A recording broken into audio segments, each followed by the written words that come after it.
Hello family, அனைவருக்கும் வணக்கம். நான் தான் உங்க விக்னேஷன். நீங்க பார்த்துட்டு இருக்கிறது உங்க சேனல் விக்னேஷ். இந்த வீடியோல என்ன பார்க்க ரெண்டு ரொம்ப ரொம்ப ரொம்ப ஸ்பெஷலான கெஸ்ட் வந்திருக்காங்க. ராகுல் Krish brother and Aadhi Vikash brother. இவங்களை பத்தி நான் ஒரு சின்ன இன்ட்ரோ கொடுத்துட்றேன். அதுக்கப்புறமா அவங்கள நீங்க மீட் பண்ணுங்க. ஸோ இவங்க ரெண்டு பேருமே எவ்வளவு ஹார்ட் ஒர்க் போட்டிருக்காங்க அப்படின்னு பாருங்க. ஸோ நம்ம ராகுல் கிருஷ் பிரதர் ஏஎல்பி செலக்டட், அதாவது ஸ்டேஜ் 1 ஸ்டேஜ் 2 சிபிஐடி செலக்டட். அப்புறம் ட்ரைனிங்கும் போனாரு. அதுக்கப்புறம் ஜேஇ சிபிடி 1 கிளியர்டு, என்டிபிசி கிராஜுவேட்லயும் செலக்டட், என்டிபிசி யூஜில டைப்பிங் வரைக்கும் போயிருக்காரு. டைப்பிங் ஸ்கிப் பண்ணியிருக்காரு. அண்ட் தென் டிஎன்இபியில ஏஇ செலக்டட். அண்ட் நம்ம சிஎம் விஜயண்ணா கிட்ட தான் ரீசெண்டா அப்பாயின்மெண்ட் ஆர்டரும் வாங்கியிருக்காரு. அண்ட் தென் நம்ம ஆதி விகாஷ் பிரதர், இவரும் ALP selected, CBT 1 CBT 2 CBIT. And இவங்க ரெண்டு பேரையும் நான் ஆவடி ட்ரைனிங் சென்டர்ல பார்த்தேன். பட் இவங்க ரெண்டு பேராலையும் நம்ம மதுரை அவார்ட் ஃபங்க்ஷனுக்கு வர முடியல. ஏன் வர முடியலன்னா, அந்த டைம்ல தான் அவங்களுக்கு ஆர்ஆர்பி என்டிபிசியோட மெயின்ஸ் இருந்துச்சு, சிபிடி 2. ஸோ நீங்க அதை ஃபோக்கஸ் பண்ணுங்க, நம்ம இன்னொரு நாள் பார்த்துக்கலாம் அப்படின்னு பிளான் பண்ணிட்டோம். அண்ட் தென் இவரும் NTPC UG selected, typing skip பண்ணியிருக்காரு. ஸோ இதுக்கு மேல வார்த்தைகள் நான் எதுவும் சொல்ல வேண்டிய அவசியமே இல்லை. இப்போ அவங்க ரெண்டு பேருமே நான் பார்க்க வந்திருக்காங்க இவ்வளவு தூரம். அண்ட் இங்க நான் நிறைய பேரை பார்த்து பேசியிருக்கேன். இவங்க ரெண்டு பேரை இங்க வர வச்சு பேசுறது எனக்கு ரொம்ப பெருமையாகவும் ரொம்ப சந்தோஷமாவும் இருக்கு. பிரதர்ஸ் வாங்க.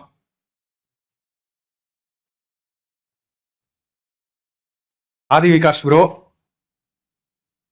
So congratulations bro.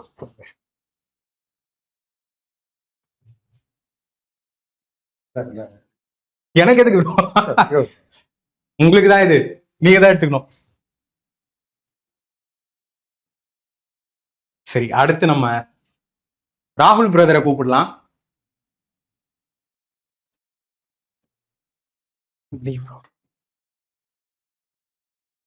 ப்ரோ வாங்க.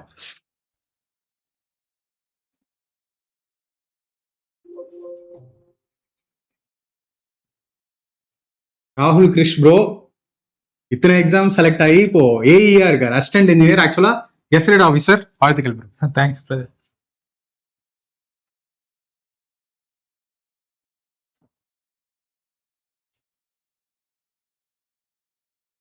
ஸோ இதுல நம்ம ராகுல் கிருஷ் பிரதர், அதாவது ரயில்வேஸும் செலக்டட், ஸ்டேட் எக்ஸாமும் செலக்டட், அண்ட் அவரோட சில ரயில்வேயோட ஸ்கோர் கார்டு எல்லாத்துலயுமே பாத்தீங்கன்னா எல்லாத்துலயுமே ஷார்ட் லிஸ்டட். இவரு எல்லாத்துலயுமே ஷார்ட் லிஸ்டட். ஸோ ஒரு ஸ்டூடெண்டால இவ்வளவு செலெக்ஷன்ஸ் வாங்க முடியுமா அப்படின்னு ரெண்டு பேருமே என்ன ரொம்ப ரொம்ப ரொம்ப இம்ப்ரெஸ் பண்ணிட்டாங்க. இப்போ நான் அவங்க கிட்ட சொன்னது, நான் எப்போ பார்த்தாலும் எல்லா வீடியோலையும் பேசிட்டு தான் இருக்கேன். ஸோ நீங்க ரெண்டு பேரும் நம்ம ஸ்டூடெண்ட்ஸ்க்கு உங்களோட ஜேர்னியை ஷேர் பண்ணுங்க, நம்ம கிளாஸஸ் உங்களுக்கு எவ்வளவு யூஸ்ஃபுல்லா இருந்துச்சுன்னு ஷேர் பண்ணுங்கன்னு சொன்னேன். ஸோ அவங்க ரெண்டு பேரும் உங்க முன்னாடி பேச போறாங்க. அண்ட் மறக்காம உங்களோட விஷஸ் அண்ட் அவங்களுக்கு இதுக்கப்புறமும் நிறைய எய்ம் இருக்கான், உங்க விஷஸை மறக்காம கமெண்ட்ல சொல்லுங்க. ஸோ ரெண்டு பேருமே வாங்க.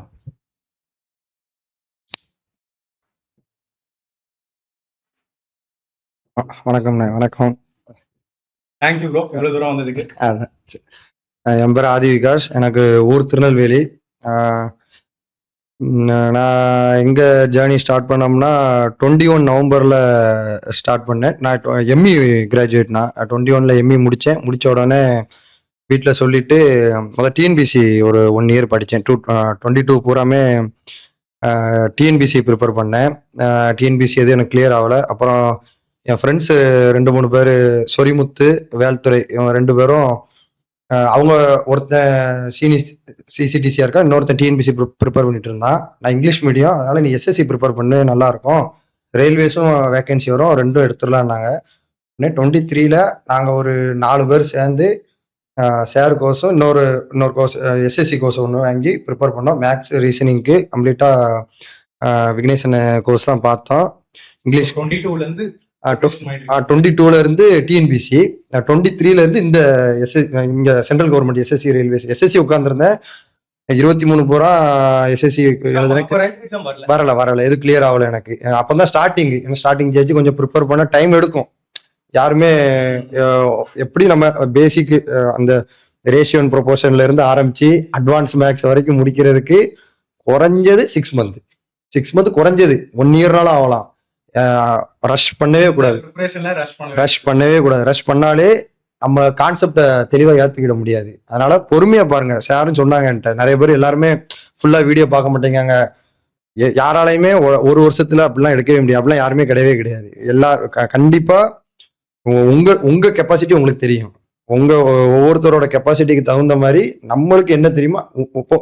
ஒரு சிலர் உடனே வீடியோ பிக்கப் பண்ணுவாங்க. ஒரு சிலர் ஒரு தடவை 2 தடவை பாருங்க, தப்பு இல்ல. நீங்க 4 வருஷம் ஆனாலும் சரி ப்ரிப்பேர் பண்ணி 4வது வருஷத்துல ஜாப் எடுத்தீங்கன்னா அடுத்து நீங்க கவர்மெண்ட் எம்ப்ளாயி தான். அடுத்து நீங்க இங்கதான் இருக்க போறீங்க. நீங்க கவர்மெண்ட் எம்ப்ளாய். யாருமே அந்த உங்களை பிளேம் பண்ண போறது அது வரைக்கும் பிளேம் பண்ணதான். என்னையுமே நிறைய பேர் பிளேம் பண்ணியிருக்காங்க. என்ன எங்க அப்பா அம்மா 2 பேருமே கவர்மெண்ட் ஸ்டாஃப். என்ன நீ வாத்தியார் பையனா இருக்க, இன்னும் வேலைக்கு போகாம இருக்க, உங்க அப்பா எவ்வளவு பேருக்கு ஊர்ல வேலைக்கு போக வச்சிருக்காங்க, நீ என்ன இப்படி இருக்க, அதெல்லாம் காதல. இப்ப நான் இங்க இருக்கேன். இப்ப எல்லாரும் என்ன சொல்றாங்க, தம்பி நீ பரவாயில்லையே பெரிய இடத்துல எல்லாரும் அது அவ்வளவுதான். அது அப்படி பேசுறவங்க இப்படி அது அவங்க பேசுவாங்க, என்னடா பையன் வேலைக்கு போகாம இருக்கானு பேசதான் செய்வாங்க. நீங்க அதெல்லாம் கண்டுக்கிட்டே கூடாது. ரஷ் பண்ணாதீங்க. பொறுமையா பாருங்க. வீடியோ கண்டென்ட் நல்லா, தெளிவான கண்டென்ட் எல்லாமே நல்லா இருக்கு. பொறுமையா உட்காந்து பாருங்க. சரி, அப்படியே ஜேர்னிக்கு வரேன். 23 பூரா எஸ்எஸ்சி ப்ரிப்பேர் பண்ணேன். கிளியர் ஆகல. என் ஃப்ரெண்டு எல்லாருமே வேலைக்கு போயிட்டாங்க. அவங்க எல்லாருமே 18ல இருந்து ப்ரிப்பேர் பண்ணிட்டு இருந்தவங்க. அப்புறம் நானும் இன்னொரு பையன் மட்டும்தான் இருந்தோம். அவனும் ஒர்க் பண்ணிட்டே படிக்கேன். அப்புறம் நான் தனியாயிட்டேன். 24ல ஜனவரி மாசம் ஏஎல்பி நோட்டிபிகேஷன் வருது. அப்ளை பண்ணேன். அடுத்து வரிசையா ரயில்வே நோட்டிபிகேஷன். ஆமா 24ல இல்ல 24லயே ஏஎல்பி வந்துச்சு, ஆர்பிஎஃப் எஸ்ஏ வந்துச்சு, டெக்னீஷியன் வந்துச்சு, ஆர்பிஎஃப் கான்ஸ்டபிள் வந்துச்சு, எஸ்ஐ வந்துச்சு, graduate under graduate NTPC graduate under graduate. நான் ஜெய் அப்ளை பண்ணல. ஏன்னா நான் டெக்னிக்கல் பெரிய அளவில் எனக்கு ப்ரிப்பரேஷன் கிடையாதுனால ஜெய் அப்ளை பண்ணல. மற்ற எல்லாமே ஆர்பிஎஃப் கான்ஸ்டபிளும் அப்ளை பண்ணல. மற்ற எல்லாமே அப்ளை பண்ணியிருந்தேன். ஏஎல்பி சிபிடி 1 கிளியர் ஆச்சு. சரி நம்ம இப்போ ஏஎல்பி உட்காருவோம் அப்படின்ட்டு சிஜிஎல் ப்ரிப்பேர் பண்ணல. எனக்கு அந்த 24 சிஜிஎல் வந்து எனக்கு 0.5ல போச்சு. சிஜிஎல் எனக்கு 0.5ல போச்சு. சரி நம்ம ஏறும் ஆயிட்டே இருக்கு.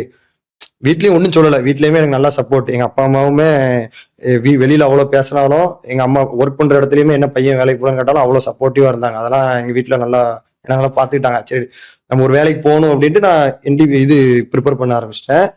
இது ப்ரிப்பேர் பண்ணிட்டு இருக்கும்போது ஆர்பிஎஃப் எஸ்ஏ எனக்கு 3 மார்க்ல போச்சு. ஆர்பிஎஃப் எஸ்ஏ கிளியர் ஆகல. இது கான்ஸ்டபிள் எழுதல. டெக்னீஷியனும் நல்ல ஸ்கோர் இருந்துச்சு, ஆனால் எனக்கு கிளியர் ஆகல. டெக்னீஷியன் வேகன்சி கம்மி, போஸ்ட் அதிகம்னால எனக்கு கிளியர் ஆகல. டெக்னீஷியன் கிளியர் ஆகல. அதுக்கப்புறம் என்டிபிசி கிராஜுவேட் வந்துச்சு, எழுதுனேன். ஆனால் நான் சரியா பண்ணல. ஏன்னா எனக்கு இங்கே சிபிடி 2 இருந்துச்சு. நான் ஏஎல்பி சிபிடி 2 எழுதுனேன். அங்கே நான் கரண்ட் அஃபேர்ஸ் பெரிய அளவில் ப்ரிப்பேர் பண்ணாமல் போயிட்டேன். எனக்கு நான் கிளியர் ஆகாம தான் இருந்தேன். 25 சிஜிஎல் எழுதிட்டு வரேன். அன்னைக்கு ஈவினிங் வந்து எனக்கு என்டிபிசி ரிசல்ட் சிபிடி 1. நான் கிளியர் ஆகாதுன்னு பார்க்க நம்பர் இருக்கு. பார்க்க எனக்கு அங்க சிஜிஎல்ல 0.5ல கிளியர் ஆகல. இங்க எனக்கு 0.5ல கிளியர் ஆச்சு. சரி நம்ம அடுத்து ஒரு 25 டேஸ் கேப் இருந்துச்சு. இந்த இதை நம்ம விடக்கூடாது அப்படின்ட்டு நான் கொஸ்டினை ஃபுல்லா அனலைசிஸ் பண்ணேன். ஏன்னா மேக்ஸ் ரீசிங் நம்ம போட்டுருவோம். எனக்கு தெரியும் மேக்ஸ் ரீசிங் போட்டுருவோம். ஜிகே எப்படி கேட்டிருக்காங்களோ நான் அதுக்கு தகுந்த மாதிரி ப்ரிப்பேர் பண்ணேன். ஜிகே இன்னொன்னு ஜிகே எல்லாமே படிச்சுதான் ஆகும். மேக்ஸ் ரீசனிங் கண்டிப்பா மேக்ஸ் ரீசனிங் 70னா 70 கொஸ்டின் போட்டு தான் ஆகணும். ஜிகே எல்லாமே என்ன history, geography, polity, economy, current affairs, computer, இந்த 6 டாபிக்குமே இம்பார்ட்டன்ட் தான். இந்த 6 டாபிக்குமே என்டிபிசியை பொறுத்தளவுக்கு அந்த 6மே நல்ல இம்பார்ட்டன்ஸ் கொடுத்து எனக்கு நல்ல ஸ்கோர் வந்துச்சு. 96.6 எடுத்தேன் மெயின்ஸ்ல. எனக்கு அப்பவே தெரிஞ்சுட்டு சரி கிளியர் ஆயிரும் அப்படின்ட்டு. எனக்கு சிபிடி 1ல டைப்பிங் போஸ்ட் மட்டும் தான் கிளியர். ஆனா இப்ப எனக்கு சிபிடி 2ல நல்ல ஸ்கோர் இருக்கு. இதுலையும் கிளியர் ஆயிரும். டைப்பிங் வெயிட் பண்ணிட்டு இருந்தேன். இங்க எனக்கு அதுக்குள்ள சைக்கோமெட்ரிக் முடிஞ்சு ஏஎல்பி சைக்கோமெட்ரிக் முடிஞ்சு எனக்கு இங்க ரிசல்ட் வந்து இங்க டிவி மெடிக்கல் கூப்பிட்டு பேனல் வந்து இங்க எனக்கு ட்ரைனிங் கூப்பிட்டாங்க. இங்க ட்ரைனிங் போயிட்டு இருக்கு. இங்க ஒரு டைப்பிங் அடிச்சா ரீடைப்பிங் வந்துட்டு அப்புறம் February 11 போய் நாங்க ரெண்டு பேரும் ஒன்னாதான் ட்ரைனிங்ல இருக்கோம். ஆமா அப்போ அங்க திருச்சி ஜிஆர்எஸ் போயிருந்தோம். 2 வாரம் அங்க போய் டைப்பிங் அடிச்சுட்டு இவனுக்கு அப்போ அது முடிஞ்சு மேரேஜ் ஆச்சு.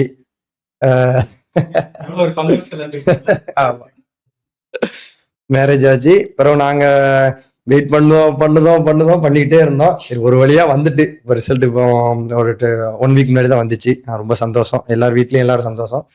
மேக்ஸ் ரீசனிங் உங்க வீடியோ பார்த்தேன். எனக்கு சரி உங்களை பார்க்கணும், ரொம்ப நாளா பார்க்கணும்னு நினைச்சிட்டே இருந்தேன். மதுரையும் வர முடியும். ஆமா வரல, மதுரைக்கும் நான் வரல, என்னால வர முடியல. அங்க எக்ஸாம் இருந்துச்சு, கொஞ்சம் வீட்லயுமே கொஞ்சம் வேலை இருந்துச்சு, வர முடியல. இப்ப வந்துட்டேன், பார்த்தாச்சு, எல்லாரையும் பார்த்தாச்சு. நீங்க இன்னும் கண்டினியூஸா போடுங்க. ஜிகேக்கும் என்டிபிசி இன்னும் நிறைய பேர் ஏறணும். ஏஎல்பி நிறைய பேர் வந்துட்டாங்க, இன்னைக்கு என்டிபிசி மட்டும் நம்ம தமிழர்கள் நிறைய பேர் ஏறணும். கண்டிப்பா அது நடக்கும், இன்னும் வருங்காலங்கள்ல கண்டிப்பா நடக்கும்.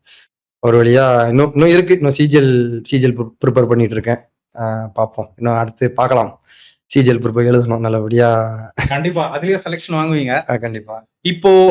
இப்போ வர புது ஸ்டூடெண்ட்ஸ்க்கு, ஏன்னா நான் நிறைய ஸ்டூடெண்ட்ஸ்க்கு மெசேஜ் பண்ணுவேன். ஸோ ஒரு நோட்டிஃபிகேஷன் வர்றதுக்காக வெயிட் பண்றாங்க. இல்லைனா எக்ஸாம் டேட்டு உங்களுக்கே தெரியும், டென்டேட்டிவ்னு சொல்லிட்டு ரயில்வே ஒரு நோட்டிஃபிகேஷன் விட்டாதான் டேட்டே நமக்கு தெரியும். எக்ஸாம் டேட்டுக்காக வெயிட் பண்ணிட்டே இருக்காங்க, ஒரு டெட்லைனுக்காக வெயிட் பண்ற மாதிரி. அதுக்கப்புறம் ஒரு 15 நாள்ல எக்ஸாம்னு தெரிஞ்ச உடனே அப்போ வந்து என்கிட்ட இம்பார்ட்டன்ட் கேட்கறாங்க. ஸோ உங்க ஜர்னில நீங்க பல வருஷம் ஸ்பெண்ட் பண்ணி தான் நீங்க 2 பேரும் இத்தனை எக்ஸாம்ஸ் கிளியர் பண்ணிருக்கீங்க இல்லையா? ஸோ அந்த மாதிரி வெயிட் பண்ணி ப்ரிப்பேர் பண்றது எவ்வளவு ஒரு தப்பு, அதை பத்தி சொல்லுங்க. கண்டிப்பா நம்ம எதுக்கு வெயிட் பண்றோம்? நம்ம இது லைஃப், இது வந்து நம்ம காலேஜோ ஸ்கூல் படிக்கிற மாதிரி கிடையாது. நீங்க அந்த ஒரு 6 மாசம் வந்து ரொம்ப இம்பார்ட்டன்ட். இப்போ உள்ள வாரீங்க அப்படின்னா கண்டிப்பா கஷ்டமா இருக்கும். ஏன்னா வேஸ்ட் சிலபஸ் நம்ம இப்போ நிறைய கம்ப்ளீட் பண்ணணும். பொறுமையா பாருங்க, பொறுமையா நீங்க எவ்வளவுக்கு எவ்வளவு பொறுமையா பார்த்து கம்ப்ளீட் பண்றீங்களோ அவ்வளவுக்கு எவ்வளவு பின்ன உங்களுக்கு பெனிஃபிட்டா இருக்கும். அடுத்து நீங்க பொறுமையா மேக்ஸ் ரீசனிங் முடிக்கீங்களா, ஜிகே படிக்க ஆரம்பிக்கணும். டெஸ்ட் டெய்லி ஒரு மேக்ஸ் ரீசனிங் ஒரு டெஸ்ட் எடுக்கணும். எக்ஸாம் வரும்போது எடுத்துக்கிடலாம்.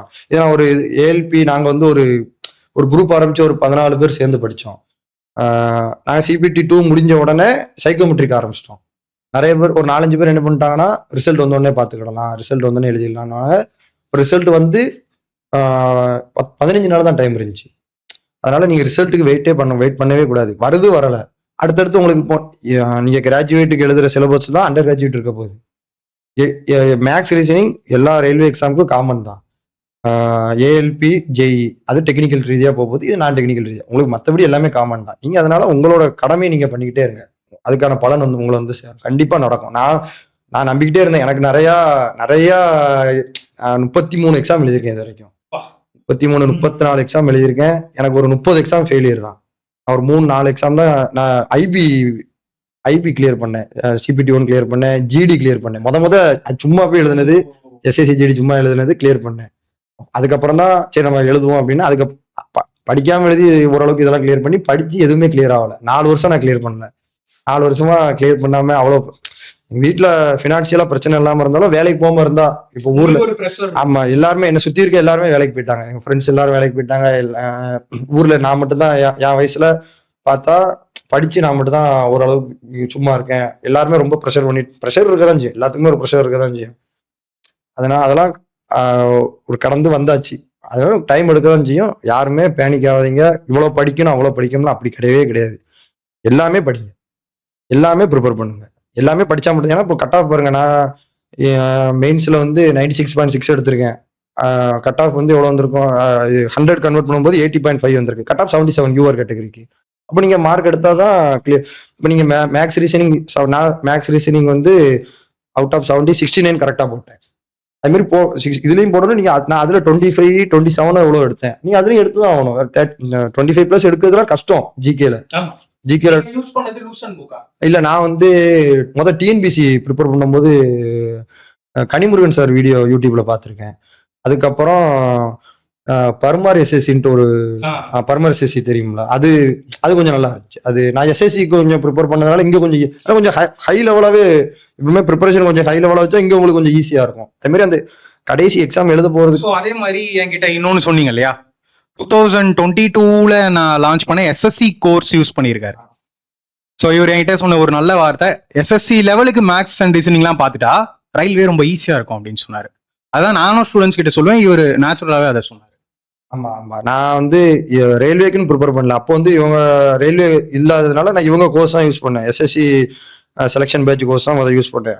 என்னமே ஒரு இது நம்ம இருக்கிறதோட ஒரு லெவல் அதிகமா ப்ரிப்பேர் பண்ணா இது கொஞ்சம் ஈஸியா இருக்கும், அவ்வளவுதான். ஆனா அது மாதிரி இன்னொன்னு, நிறைய பேர் வந்து மோக் போடும்போது வந்து வெளியில போவாங்க. நான் அது ஆன்லைன்ல பர்ச்சேஸ் பண்ணி போடணுங்கிற அவசியம் கூட இல்ல. क्वेश्चन சால்வ் பண்ணாலே போதும். டெஸ்ட் போட்டு பார்த்தாலும் நீங்க டெஸ்ட் புக்ல இருக்கு, டெஸ்ட் புக்ல கம்மியான ரேட்ல இப்ப இல்ல, இவங்க இன்னும் கொண்டு வருவேன் இருக்காங்க. பிவிக்கு போதும். நிறைய பேர் அந்த மோக் போடுற இந்த மோக் போடுற கடைசி நேரத்துல கான்பிடன்ட் இழந்துருவாங்க. பிவிக்கு அவங்களுக்கு 2019 என்டிபிசி எடுத்துட்டீங்கன்னா 120 இது ஷிஃப்ட் இருக்கு. அதை விட 23ல இப்ப நான் எழுதுனதுல வந்து 24, நான் எழுதுனதுல 45 ஷிஃப்ட், இப்போ ஒரு 45 ஷிஃப்ட். இதை தாண்டி என்ன கொஸ்டின் வந்துட போகுது? எதுவுமே வராது. நீங்க இப்ப அதுல மோக் போடுறான், அதுல லைவ் போடுறான், அதெல்லாம் வேண்டாம். அதுல அவன் எவ்வளவு எடுத்துட்டு போறான். நம்மளுக்கு தேவை நம்ம இதுல நம்ம ஃபைனல்ல மார்க் எடுக்கணும். அதுக்கு பிவைக்கு கான்செப்டை நல்லா ப்ரிப்பேர் பண்ணுங்க, கம்ப்ளீட் பண்ணுங்க.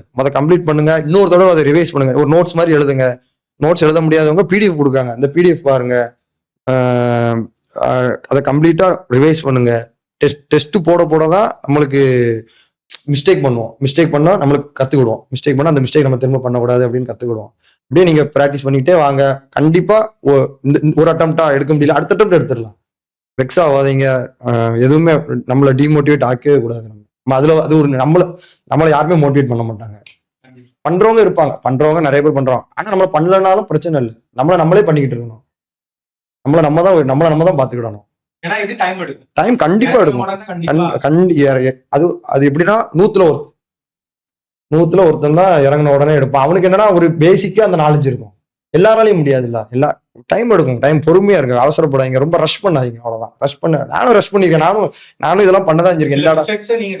ஆமா, நான் அந்த தப்பு பண்ணி நான் வந்து 12th மேக்ஸ்ல வந்து 192 200க்கு இந்த ஐபி எக்ஸாம் ஒன்று எழுத போயிருக்கேன். என்னால 20 கொஸ்டினுக்கு 2 கொஸ்டின் தான் போட முடிஞ்சது. என் ஃப்ரெண்ட்ஸ்ட் எல்லாம் சொல்லி நான் மேக்ஸ் எல்லாம் அப்படி இப்படின்ட்டு போயிட்டேன். 20க்கு என்னால 2 கொஸ்டின் தான் போட முடிஞ்சது. அப்பதான் நினைச்சேன், நீ எவ்வளவு பெரிய ஆளா இருந்தாலும் இங்க நீ என்ன பண்ற, இங்க நீ உன்னோட ஒர்க் என்னையோ அதுக்கான பலன் கண்டிப்பா கிடைக்கும். நான் அது எனக்கு இப்ப கிடைச்சிட்டு இருக்கு. ரொம்ப வெக்ஸ் ஆயிருந்தேன், இப்ப எனக்கு கிடைச்சிட்டு பரவாயில்ல. எல்லாரும் ஹாப்பி, வீட்டுல எல்லாரும் ஹாப்பி. ரொம்ப நன்றி எல்லாத்துக்கும். தேங்க்யூ. சீக்கிரம் மேரேஜும் பண்ணிக்கோங்க. All the best bro. சிஜிஎலும் நீங்க கிளியர் பண்ணிட்டு கண்டிப்பா நம்ம மீட் பண்றோம் ஃபியூச்சர்ல. ராகுல் ப்ரோ. ஸோ நம்ம ராகுல் பிரதரை பத்தியும் சொல்லணும், அண்ட் இவங்க 2 பேரை பத்தி சொல்லணும்னா, இவங்க வந்து ஏதாவது ஒரு சில சப்ஜெக்ட்ஸ் படிச்சு செலக்ஷன் வாங்கல இல்லையா. ஏஎல்பின்னு எடுத்துக்கிட்டீங்கன்னா நார்மலா நம்ம படிக்கிற மேக்ஸ், ரீசனிங், சயின்ஸ், ஜிஎஸ் தாண்டி சிபிடி 2ல பேசிக் சயின்ஸ் அண்ட் இன்ஜினியரிங், அதுக்கப்புறம் சைக்கோ டெஸ்ட், அது இல்லாம இவர் ஏஇக்காக எலக்ட்ரிக்கல் சப்ஜெக்ட் டீப்பா படிச்சிருக்காரு, இன்ஜினியரிங் லெவல். ஸோ இவங்க 2 பேர்கிட்டயும் அவ்வளோ அனுபவம் கொட்டி கிடக்குது. ஸோ நான் இவங்க கிட்ட வந்தது ரொம்ப நேரம் பேசிட்டு இருந்தேன் பர்சனலா. அதனால ராகுல் பிரதர் இன்னும் ஒரு ஸ்டெப் மேல போய் ஸ்டேட் கவர்மெண்ட் ஜாபும் கிளியர் பண்ணியிருக்காரு, அண்ட் சென்ட்ரல்ல ரயில்வேஸும் கிளியர் பண்ணியிருக்காரு. அண்ட் அவரோட அடுத்த எய்ம் வந்து யூபிஎஸ்சியா. அதுக்கும் நான் என்னோட பெஸ்ட் விஷஸ் வந்து அவருக்கு சொல்லிட்டேன், நீங்களும் சொல்லிடுங்க. இப்போ உங்க ஜேர்னியை பத்தி சொல்லுங்க பிரதர். நான் வந்து எலக்ட்ரிக்கல் இன்ஜினியரிங் 2020, அதாவது கரெக்டாக கொரோனா பேட்ச்ல முடிக்கிறேன். ஆக்சுவலி அப்போ ஏப்ரலில் முடிய வேண்டிய கோர்ஸ் வந்து அக்டோபரில் முடியுது. ஸோ தென் நவம்பர்ல நான் ஜாப் ஆக்சுவலி ஜாயின் பண்ணிட்டேன். நான் வந்து ஒரு ஐடி கம்பெனியில் .NET டெவலப்பராக ஒர்க் பண்ணேன். ஆக்சுவலி கடைசி வரைக்கும் அதான் ஒர்க் பண்ணேன். 5 இயர்ஸ் ஆயிடுச்சு எனக்கு ஒரு எக்ஸாம் கிளியர் பண்ணுறதுக்கு. அது வரைக்கும் நான் வந்து ஃபுல்லாகவே வந்து வேலை பார்த்துக்கிட்டு காலைல படிப்பேன், அப்புறம் காலங்காத்தால படிப்பேன். ஒர்க் பண்ணிட்டே தான் நீங்க இவ்வளவு பண்ணிருக்கீங்க இல்லையா? 5 இயர்ஸாவும் நான் ஒர்க் பண்ணிக்கிட்டே தான் படித்தேன். கடைசியா இந்த ட்ரைனிங் வரும்போது தான் வேலையை விட்டேன், ஏஎல்பி ட்ரைனிங்ல. அதுக்கு முன்னாடி வரைக்கும் நான் வந்து வேலையிலே தான் இருந்தேன். அது இப்போ நிறைய பேர் இதை பாக்குறவங்க ஒர்க் பண்ணிட்டே கூட இருக்கலாம். ஆமா, அந்த மாதிரி கேட்பாங்க நிறைய பேர். ஒர்க் பண்ணிட்டு படிக்க முடியுமா, ஒர்க் பண்ணிட்டு அதை பண்ண முடியுமா, இதை பண்ண யாரா எது அவங்க என்ன நினைக்கிறாங்களோ கண்டிப்பா அது அவங்களாவே அவங்க மைண்ட் செட் தான். அவங்க மைண்ட் செட் தான். ஃபுல் டைமா படிக்கிறவங்களும் இருக்காங்க, என்ன மாதிரி ஃபுல் டைமா நிறைய வருஷம் படிச்சோம் எதையும் கிளியர் பண்ண முடியாம இருக்காங்க. ஒர்க் பண்ணிட்டு பட்டுன்னு கிளியர் பண்றவங்க இருக்காங்க. அதனால ஒர்க் பண்றவங்க காலையில சீக்கிரமா எந்திரிக்க ட்ரை பண்ணுங்க. நான் வந்து காலைல 4:30, அதாவது இப்ப என்னால எந்திரிக்க முடியல, ஆனா அந்த பிரைமா படிச்சுட்டு இருந்த டைம்ல 4க்கு எந்திரிச்சிருவேன். ட்ரைனிங்லயே 6 மணிக்கு எந்திரிச்சிருவான். ட்ரைனிங்ல நாளை மெதுவா தான் எந்திரிப்பேன். சீக்கிரம் எந்திரிச்சிருவான். சீக்கிரமா எந்திரிச்சா நமக்கு அந்த டே நிறைய இருக்க மாதிரி இருக்கும். அப்பதான் காலைல ஒரு 10 மணிக்கு 9 மணிக்கு மேல வேலைக்கு உட்காந்தோம்னா அதுக்கு அப்படியே டேவை மேனேஜ் பண்ணிட்டு, அப்புறம் கிடைக்கிற டைம்லாம் லஞ்ச் டைமு, அப்புறம் மதியானம் நான் கொஞ்சம் தூங்கிடுவேன். ஆக்சுவலி ஏன்னா நான் வந்து காலையில சீக்கிரம் எந்திரிக்கிறதுனால ஒரு பவர் நாப் எடுப்பீங்களா? பவர் நாப் எடுப்பேன். கிளாஸ்ல தூங்குவோம். நானும் தூங்குவேன். அது பண்ணுவோம். அப்புறம் வந்து சாயந்தரம் வந்துட்டோம்னா, இப்போ இங்க வந்துமே நான் கொஞ்சம் ஸ்போர்ட்ஸ் ஆக்டிவ் பர்சன் கிடையாது. என் உடம்ப பார்த்தா தெரியும். ஆனா போய் விளையாடுவேன். அதுக்கப்புறம் வந்து இங்க இருந்தாலுமே நாங்க டெஸ்ட் போட்டோம். இப்ப ஆக்சுவலி 2 பேரும் வெவ்வேறு பாத்துல போயிட்டோம். அதனால இப்ப இல்ல. ஆனா இங்க வந்துமே நாங்க டெஸ்ட் போடுவோம். ஓ இப்ப எடுத்து பார்த்தாலுமே எங்க இதுல இப்ப அட்டன் பண்ண டெஸ்டோட மார்க்ஸ்லாம் இருக்கும். டெக்ஸ்ட் புக்ல ஓ போட்டிருக்கோம். நான் 2 ரூபா சிஜிஎல் டெஸ்ட் ஓ போட்டோம். சீரியஸ் டெஸ்ட் போட்டோம். ஸோ அதனால சோ ஒரு கட்டத்துல ப்ரிப்பரேஷன் தாண்டி நீங்க 2 பேரும் அடிக்ஷன் மாதிரி ஆயிட்டீங்க இல்லையா? இல்ல ரொம்ப டீப்பா இப்ப போறது. எங்களுக்கு வேற என்ன பண்றது தெரியல. இப்போ நார்மலா இருக்கவங்க சண்டே ஆனா வெளில போவாங்க. படத்துக்கு போவாங்க. சீரிஸ்லாம் பார்ப்பாங்க. நமக்கு சீரிஸ்னால என்னன்னு தெரியாது. பழக்கம் இல்ல. ரொம்ப அந்த இதுலலாம் அடிக்ட் கிடையாது. நான் விளையாட போவேன். நான் வாலிபால் விளையாடுவேன், கிரிக்கெட் விளையாடுவேன். மத்தபடி இங்க வந்து ரொம்ப கொஞ்சம் குறைஞ்சிட்டு. ஏன்னா இங்க வந்து குறைஞ்சு 2 ரூபா உட்காந்து ஃபுல்லா எனக்கு அவன் கம்பெனி, அவனுக்கு நான் கம்பெனி. அது இப்போ எப்படின்னா, இப்ப இங்க ட்ரைனிங்ல கிளாஸ்ல உட்காந்து இவன் படிச்சிட்டு இருப்பான். ஓ. அவங்க வேற ஏதாவது நடத்திட்டு இருப்பாங்க. நான் படிச்சிட்டு இருப்பேன். இவன் உட்காந்து படிச்சிட்டு இருப்பான். அது இங்கிலீஷ் இந்த உட்காந்து பிளாக் புக்னு ஒன்று சொல்லுவாங்க. இங்கிலீஷ் எஸ்எஸ்சி படிக்கணும் தெரியும். அவங்க அதை எடுத்து வச்சு இவன் அந்த நோட்டை உள்ள வச்சு இந்த இதை விட்டு படிச்சிட்டு இருப்பான் உள்ள உட்காந்து. ஸோ அந்த மாதிரி நமக்கு எங்கெல்லாம் டைம் கிடைக்குதோ அதெல்லாம் மேக்ஸிமம் யூட்டிலைஸ் பண்ணா வந்துடலாம். ஆக்சுவலி எனக்கு கிட்ட 2020 நான் வேலைக்கு சேர்ந்துட்டு ஒரு 2 இயர்ஸ் கழிச்சு தான் இந்த எஸ்எஸ்சியும் ரயில்வே இந்த ஜேர்னியில் வரேன். அதுக்கு முன்னாடி சும்மா போய் எக்ஸாம்லாம் எழுதுவேன். டிஎன்பிசிக்கும் தனியாலாம் படிச்சது இல்லை. ஆனா இங்க படிக்கிற ஜிகே வச்சுதான் ஜிகே நான் ஸ்ட்ராங். ஜிகேல ஸ்ட்ராங் நீங்க. ஓ ஜிகே ஸ்ட்ராங். அதுதான் டிஎன்பிசில யூஸ் ஆச்சு. அதுல அதிகமா இருக்கு. அப்புறம் இந்த ஜேஇ, அப்புறம் நம்ம ஏஎல்பியில் எலக்ட்ரிஷியன் ட்ரேட் எடுத்தேன். அப்புறம் அது ஜேஇ பாஸ் ஆனேன். ஸோ அது வழியாம டெக்னிக்கல் படிக்க ஆரம்பிச்சிட்டேன்.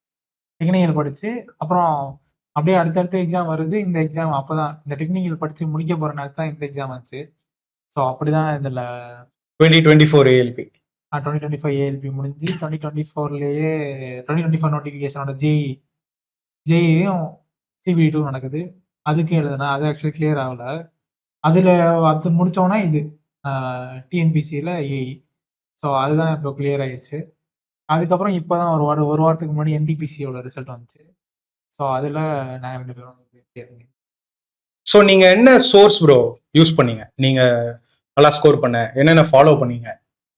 இப்போ இது மேக்ஸுக்கு நான் மோஸ்ட்லி யூடியூப்ல தான் படிப்பேன். ஒரு தட்டை அப்படின்னு படிச்சது இல்லை. நான் மேக்ஸ் வந்து இப்போ ஒரு இது வருதுன்னா அதை சும்மா பெர்சன்டேஜ் எஸ்எஸ்சி மேக்ஸ் அப்படின்னு போட்டு ஒரு சில வீடியோஸ்லாம் வரும். அதை உட்காந்து பார்த்து நோட்ஸ் எடுத்துருவேன். ஆக்சுவலி நோட்ஸ் எடுத்துட்டு நம்ம என்னோட வந்து அப்படியே டெஸ்ட் போட்டால் தான் எனக்கு நான் அதை படித்தாலுமே என்னால் மறுபடியும் அதை ரிப்ளிகேட் போடனே பண்ண முடியாது. ஸோ நான் டெஸ்ட்டில் தான் நிறையா கற்றுக்குவேன். நான் வந்து ஒரு எரர் நோட்னு ஒன்று போட்டுருவேன். டெஸ்ட் எழுதிட்டு அந்த என்ன டெஸ்ட் தப்பு பண்றோமோ சோ உங்க வீக்னஸ் நீங்க நோட் பண்ணிப்பீங்க. எரர் நோட்ல அந்த சம் போட முடியலன்னா அந்த சம்மோட கொஸ்டின் ஆன்சர் அவங்களுக்கு சொல்யூஷன் கொடுத்துருப்பாங்க. அதை எழுதிப்பேன். அதை திருப்பி பார்ப்பேன். ஒரு டெஸ்ட் போட்டா அந்த டெஸ்ட்டோட அட்டன் பண்ணி தப்பானது என்னால் அட்டனே பண்ண முடியாது. ஒன்று ஃப்ளூக்கில் அட்டன் பண்ணிப்பேன். இதாக இருக்கும். அதை மட்டும் எழுதி வச்சுக்கோங்க. ஒரு டெஸ்ட்டுக்கும் ஒரு நோட்டு போட்டு, அதாவது ஒரு நோட்டு 2 ஸ்கொயர் நோட்டு வாங்கிடுவேன். அவ்வளோ பெருசு இருக்கும். அதில் வச்சு போட்டுருவேன். நான் வந்து ஆக்சுவலி டெஸ்ட் வழியாக தான் நிறைய கற்றுக்கிற மாதிரி இருந்துச்சு. எனக்கு படிச்சுக்கிட்டே இருந்தால் போர் அடிக்கும். அதனால ரீசனிங் போடுறது எனக்கு ரொம்ப பிடிக்கும். ஸோ அதனால நான் டெஸ்ட் வழியாக தான் நிறைய கற்றுக்கிட்டேன். அதில் நமக்கு தெரியாத கொஸ்டின்ஸ்லாம் இருந்துச்சுன்னா அதெல்லாம் அப்படியே அதே கொஸ்டின் எடுத்து யூடியூப்ல டைப் பண்ணாலே நிறைய பேர் சொல்யூஷன் கொடுத்துருப்பாங்க. இல்லை அந்த மாடல்ல சொல்யூஷன் கொடுத்துருப்பாங்க. ஸோ அதை அப்படியே பார்த்து தான் கற்றுக்கிட்டேன். அப்புறம் ஏஎல்பியில் உள்ள வரும்போது தான் சயின்ஸோட முக்கியம். அப்போதான் ரயில்வே எக்ஸாம் வருது.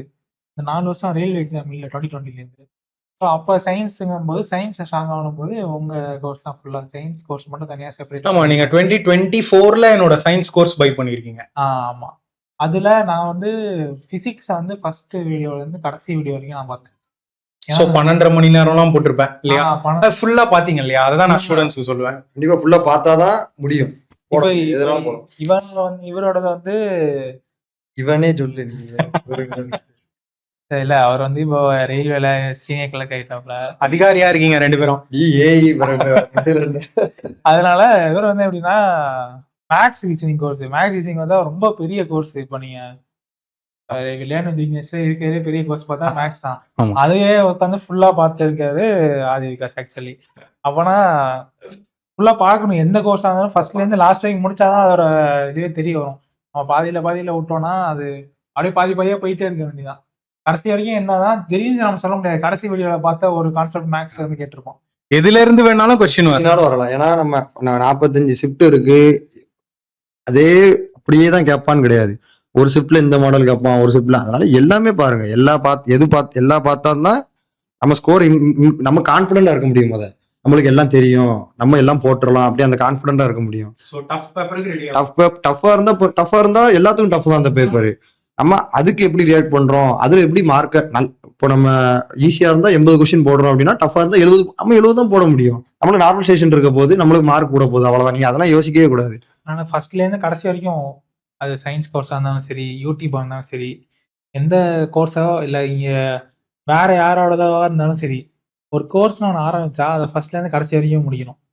அது 12 மணி நேரம் வீடியோவோ இல்லை 60 மணி நேரம் வீடியோவோ, அதை வந்து கடைசி வரைக்கும் முடிச்சாதான் நமக்கு என்ன சொல்ல வராங்க, இதுல இருந்து என்ன தெரிஞ்சுக்க போறோம் அப்படிங்கிற கன்க்ளூஷன் பண்ணாதான் யாரு எந்த புக்கா இருந்தாலுமே சரி, 10 பேர் படிச்சுட்டு போனா கடைசியில என்ன சொல்ல வராங்க, அந்த கதையை முடிச்சாதான் தெரியும். ஸோ அதனால எதா இருந்தாலுமே அந்த ஒரு எந்த கோர்ஸோ இல்லை எதுவா இருந்தாலுமே அதை கடைசி வரைக்கும் பண்ணி அந்த கடைசி வீடியோல கடைசி நிமிஷம் வரைக்கும் முடிச்சாதான் நம்ம அவுட்புட் என்ன சொல்ல வராங்க அப்படிங்கிறது தெரிய வரும். அது மாதிரி இவன் சொன்னதுல ஒரு நல்ல பாயிண்ட் என்னன்னா, நம்ம எரரை எழுதி வைக்கிறோம். நானும் 2021 இருந்து 24 சிஜிஎல் சிஹெச்எஸ்எல் எல்லா கொஸ்டினுமே எனக்கு தெரியாத மேக்ஸ் கொஸ்டினை பூரா தனித்தனியா ஒரு நோட்டு போட்டு எழுதி வச்சிருக்கேன். அது ரொம்ப இம்பார்ட்டன்ட். சோ அத தனியா நீங்க பாத்தீங்கனாலே ஆமா, அது நம்மளுக்கு தெரியாத பூரா நம்ம அதில் பார்த்துடலாம்ல. இப்போ ஒரு இதுக்கு வந்து ஒரு 70 கொஸ்டின் இருக்கும். அப்போ 4 வருஷம் ரெண்டு எக்ஸாம், அப்போ 8 எக்ஸாம் ஆயிடுச்சுல. அதே ஒரு 600 கொஸ்டின் சம்திங் வந்துடும் எனக்கு. அது ரொம்ப யூஸ்ஃபுல் தானே. அது நீங்க அதை பார்த்து பிவிக்யூ அவ்வளவுதான் போதும், கிளியர் பண்ணிடலாம். லிமிட்டட் ஒருத்தரை ஃபாலோ பண்ணுங்க, ஒருத்தர் ஐடியாலஜி எடுத்துக்கோங்க, பிவிக்யூ போடுங்க, அந்த ஐடியாலஜி அப்ளை பண்ணுங்க. அப்ரோச் அந்த அப்ரோச்சை போடுங்க. சிஜிஎல் நான் வந்து இது என்டிபிசி சொல்றேன். என்டிபிசி எதுல எல்லாம் ஒண்ணுதான். இதுல ஆமா கொஞ்சம் இதுல உங்களுக்கு டைமிங் கொஞ்சம் நல்லா இருக்கும், அவ்வளவுதான். நீங்க அந்த ஒரு அப்ரோச் தானே, டிஃப்ரெண்ட் டைப் ஆஃப் அப்ரோச் போய் குழம்பிடும் நம்மளுக்கு குழம்பும். அதனால ஒருத்தர் அதை கடைசி வரை ஃபாலோ பண்ணுங்க. அதுல ஏதாவது ஒரு ஷார்ட் கட் உங்களுக்கு நல்லா கிடைக்குன்னா அதை நீங்க யூஸ் பண்ணிக்கலாம், தப்பே கிடையாது. ஆக்சுவலி இப்போ ரயில்வே வந்து ரொம்ப ஈஸி ஆயிடுச்சு. இப்போ 2024 என்டிபி CB2 வந்தாலும் சரி, இப்போ வந்து CB2 வந்தாலும் சரி, கொஸ்டின்ஸ் தான் ரொம்ப ஈஸி. பழைய 2019 CB2 எடுத்து அட்டன் பண்ணீங்கன்னா அதான் உண்மையான பயங்கர குவாலிட்டியான இருக்கும். ரீசனிங்கும் சரி. 2022 குரூப் டி சயின்ஸ் ரொம்ப பயங்கரமா இருக்கும். மேக்ஸே கஷ்டமா இருக்கும். மேக்ஸே 2022 குரூப் டி மேக்ஸே போடுறதுக்கு ஒரு சில கொஸ்டின்லாம் ரொம்ப டஃப்பா இருக்கும். ஆனா இப்போ உங்களுக்கு மெயின்ஸே பேசிக் லெவல் தான் கேட்கும். அதனால நீங்க பேனிக் ஆகாதீங்க, படிங்க. அதுக்குன்னு எல்லாமே ப்ரிப்பேர் பண்ணணும். எல்லாம் ப்ரிப்பேர் பண்ணதான் 2019 கொஸ்டின் பேப்பர் எடுத்துட்டு அந்த லெவலுக்கு நீங்க ப்ரிப்பேர் பண்ணாலே இப்போ வர்றதெல்லாம் கொஞ்சம் ஈஸியா இருக்கு. இப்போ இது நம்ம ஸ்கோர் பார்த்துடலாமா?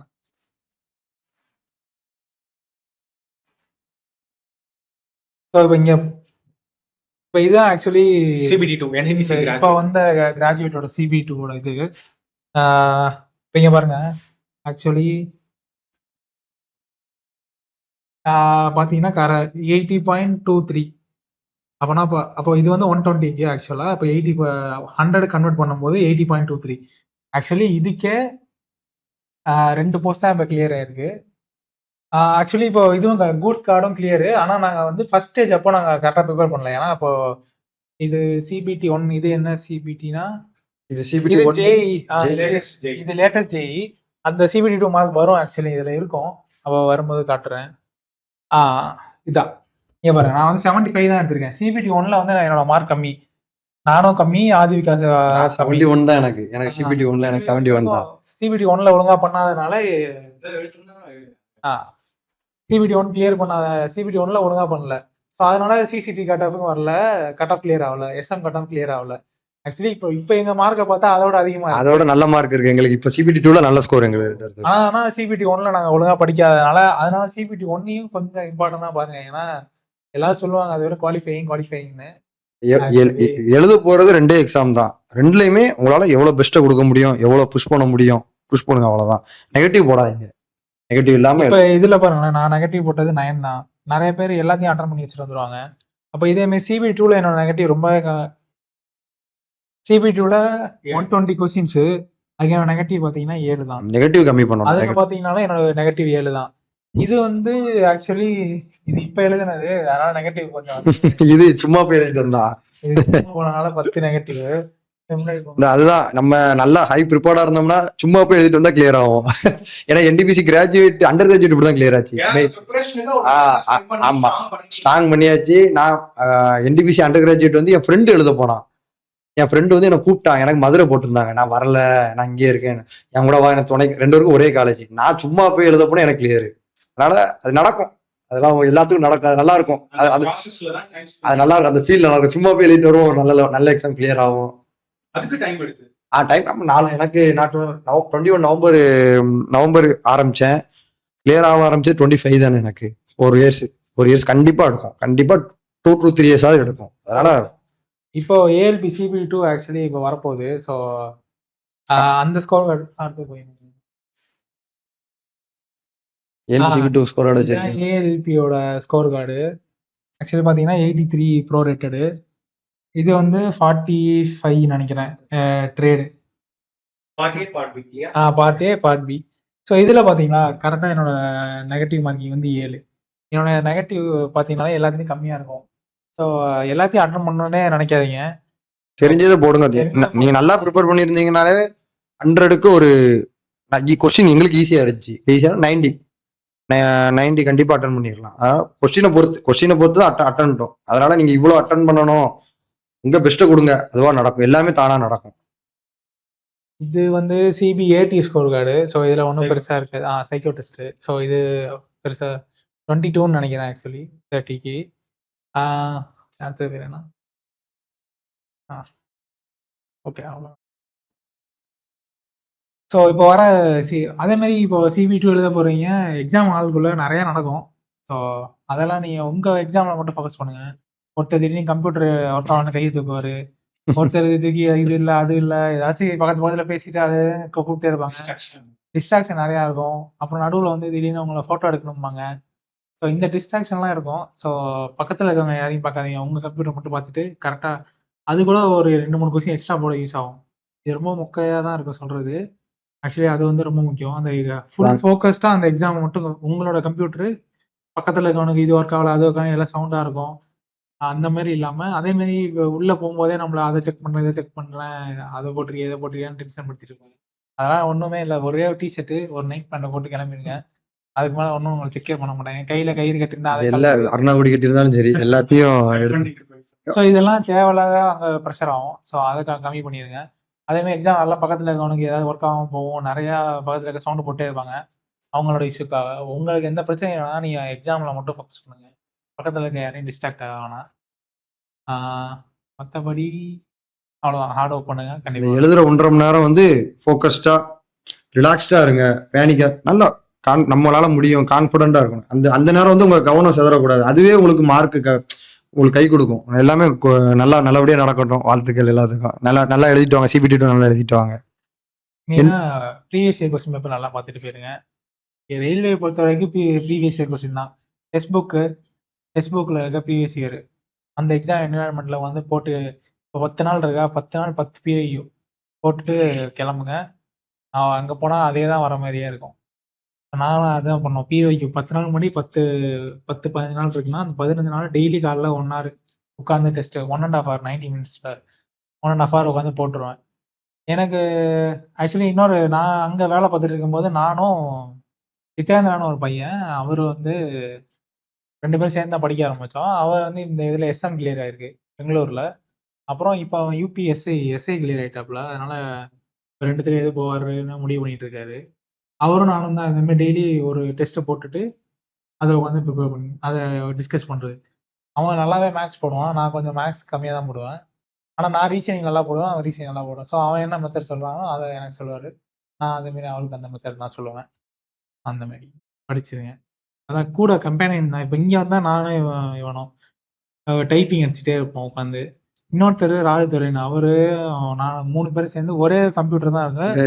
என் லேப்டாப் 3 பேரும் தனித்தனி கீபோர்டு வச்சு அடிச்சு பார்த்துக்கிட்டே இருப்போம். அந்த மாதிரி கூட 2-3 பேர் சேர்த்துக்கிட்டீங்கன்னா அவங்க நல்லா படிக்கிற ஸ்டூடெண்ட்ஸா இருந்தாங்கன்னா 3 பேரும் அந்த மாதிரி சேர்த்துக்கிட்டீங்கன்னா நல்லா க்ரோ ஆக யூஸ் ஆகும். ஸோ 2 பேரும் வந்து எனக்காக இவ்வளோ தூரம் அண்ட் நம்ம ஸ்டூடெண்ட்ஸ்க்காக இவ்வளோ விஷயங்கள் ஷேர் பண்ணியிருக்கீங்க. Thank you so much. அண்ட் உங்க எய்ம் நிறைவேறதுக்கு என்னோட வாழ்த்துக்கள் பிரதர்ஸ். கண்டிப்பா ஹார்ட் ஒர்க் பண்ணிட்டே இருங்க. உங்களுக்கு சொல்லவே வேண்டாம், 2 பேருமே பயங்கரமா பெர்ஃபார்ம் பண்றீங்க. Thank you so much.